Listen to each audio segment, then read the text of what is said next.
Today we are replacing the rear turn signal bulb on my 2008 Dodge Grand Caravan. A good way to know you have a turn signal light out is if it's flashing fast. So you can see my left side is working correctly, my right side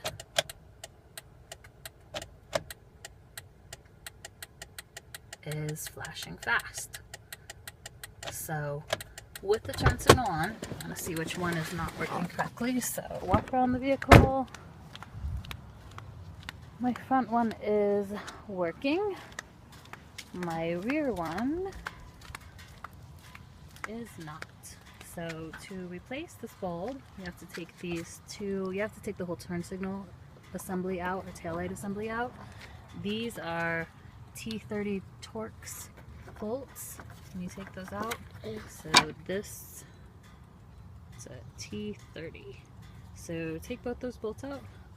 There's one on the bottom. Once you get those bolts out, you can remove the whole taillight assembly. This center one is the bulb that we need to replace. So flip it around to the back. So this guy, you turn it about 90 degrees to the left and it'll pop out. There are 3 tabs on here. One of them, this fatter one, goes into the fatter hole. So you can't put it in wrong. So then wiggle the bulb out. And it should have a part number on it. This one is a 3157, but your parts guys can tell you what you need to. Put the new bulb in. I got it right there. You can see on this bulb it's got the little gray spot on it. That's how you can tell it's burnt out.